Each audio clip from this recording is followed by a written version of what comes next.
From Twitter, X now, to Instagram, Facebook, and even TikTok, social media is a realm all on its own. Welcome to TMI Socials, where we explore the happenings in the world of social media. I am Chukwufumnanya Digwe, your guide. Now, over the night, up until this morning, social media has been abuzz with commentary and, of course, reactions. We'll take the first one on this, and a dramatic turn of events. The Rivers State governor is in the headlines, okay? Similarly, Fubara was denied entry to the Rivers State House of Assembly quarters on March 12, 2025, as he attempted to represent the 2025 budget. Upon his arrival, security personnel locked the gates, citing a lack of official communication between the governor and the assembly leadership. Governor Fubara expressed his dissatisfaction over the incident, stating that he had communicated his intended visit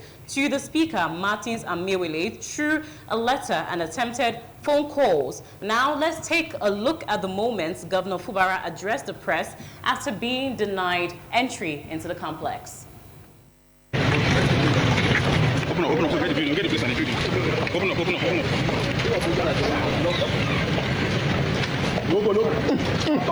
Elema, have the commission in please. No security men. Somebody to open the gate. Bro. Let me take, Richards.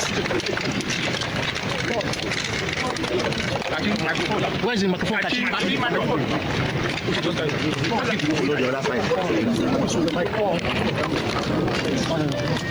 At this point, you can go like this.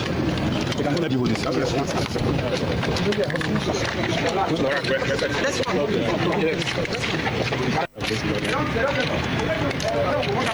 Members to comply with before my arrival, I've already there's several attempts by phone call to reach the speaker and other members. I also did a letter personally which transmitted to the honorable speaker for this particular invitation. But it's unfortunate that at the gate, you can see that the place is completely sealed and there's no sign that anything is going to happen today. The reason why we're doing this, I've always said it's in the interests of our people, which is the most important thing. While I don't think there's anything to worry about, maybe. As you know, a lot of reactions have stemmed from this conversation on social media. Now, let's be able to delve into some perspectives of the online community. Captain MD says, only hope things don't get beyond control in River State because federal people won't leave state matters alone. Why should a federal man be intervening too much in a state issue? There will be no winners. Only Rivers people will feel the pain. Let's take the second comment on this particular issue. Sunday Truck says, this is really concerning. It must be frustrating for Governor Fubara to be locked out like that, especially when it concerns such an important matter as the state's budget. This could cause serious setbacks for the state if the budget is delayed. It is worrying to see political conflict affecting essential governance processes. Another reaction, really quickly, another reaction on this matter says, LMAO, Lamau, we tried to warn him this was never going to end well. When people were encouraging him, he was getting big-headed. You know the country you are in, you are elected as an official in. You know too well that godfatherism politics is what is practiced here and is the reason you are here in the first place. Now you want to bite the hand that feeds you, and that still holds your remote. It never really turns out well, not in a cabalocracy government, and especially not with someone like Wike. That was a bad gamble. Well, that's the much reactions we're going to take on this particular story today. The Rivers State governor was locked out of the House of Assembly, and it's been a total case. We'll get to see how this unfolds. Now, for the next trending, sensational one on social media, in another viral issue, Nigeria's Minister of Livestock Development, Mokhtar Maiha, has issued a caution to citizens regarding the consumption of pomo, cowhide delicacy, citing significant health risks associated with its improper processing. Now, during a press briefing, Minister Maiha highlighted that Pomo processed with toxic industrial chemicals poses serious health hazards, including potential damage to vital organs and an increased risk of cancer. He emphasized the need for Nigerians to reconsider their consumption habits and explore alternative uses for animal hides, such as in the leather industry, to promote economic growth and job creation. Now let's take a look at the minister's remarks on this issue. The video. Now, we are not there yet because of certain incidences.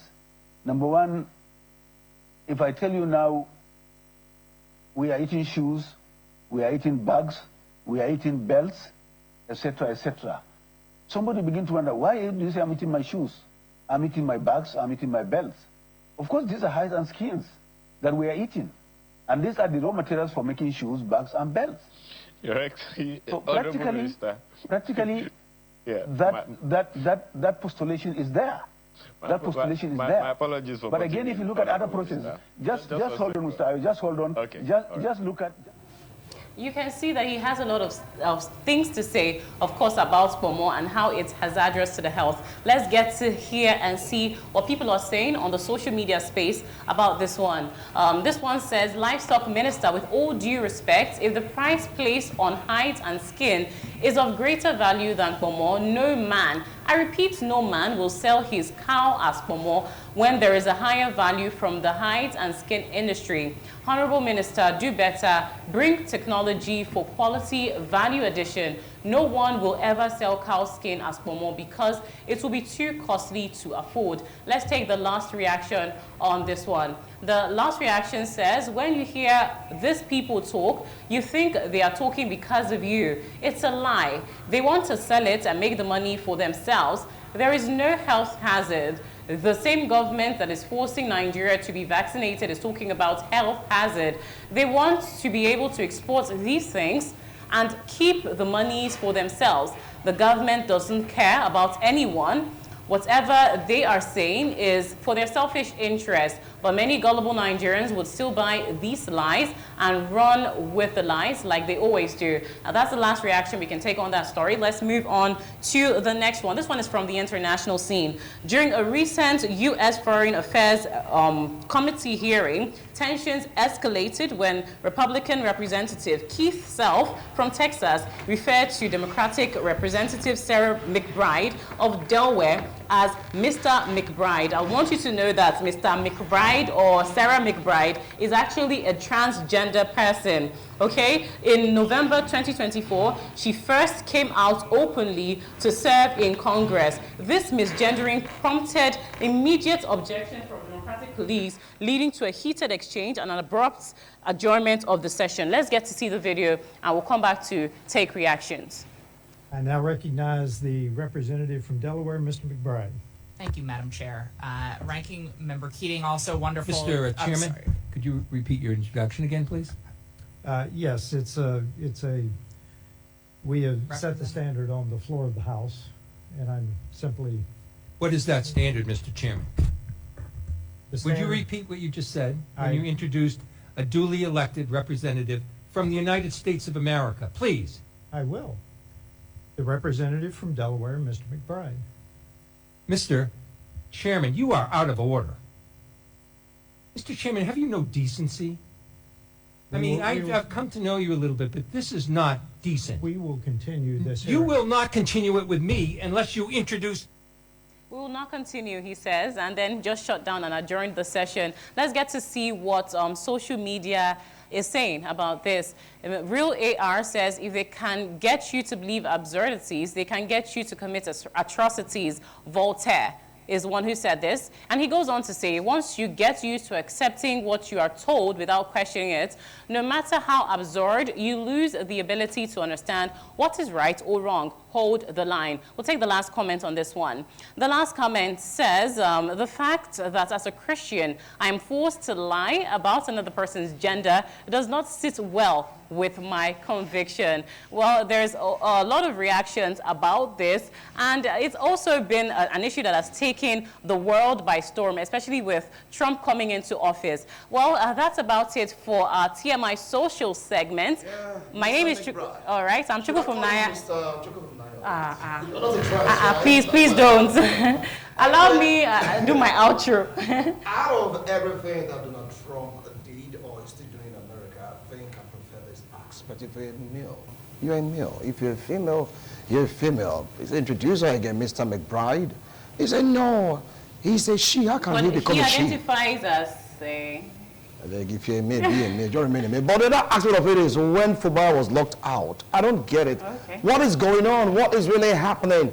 He was given an invite to come. Yes, the time elapsed. It was extended. He came around. He was locked up. So I'm talking about Nigeria. And the aspect of Momo, well, some traders are becoming so greedy using formaldehyde or formalin to start, trying to make it tender for consumption, which is totally wrong health-wise. All right, if the hide industry wants to go into Momo, please go train your cow. Leave the genuine Momo eaters to enjoy Momo. Is that simple? But he's saying altogether it's just erroneous because it can generate more income if it's sold as leather. If meat is cheap, would average Nigerian not put more. I remember way back when we were kids at lower primary school, man, we do go ahead, go and buy more and steal and stuff like that. The genuine one, okay? If you want the hide industry to thrive, open an industry for cattle rearing. Exactly, we're talking about the same thing on Monday. Yeah, is that simple? Where are the machineries and the facilities? Yeah. Just open a hide and you open a cattle industry. So, okay, this is strictly for hide. You want to go and consume more, do it the right way. Consume it, no palaver. But all the same, it's all about making money for the country, okay? But not to starve average Nigerian because the more is far cheaper than the normal meat. Joe Maya, thank you so much. Thank you. I almost said Mr. Okay, fine, you're not a transgender. Anyway, this will call it a wrap for today's edition of This Morning on ITV from our Lagos Network Center, from our Abuja Network Center. We're all saying, have a wonderful weekend ahead. Remember, we'll do it again this Sunday. Bye for now.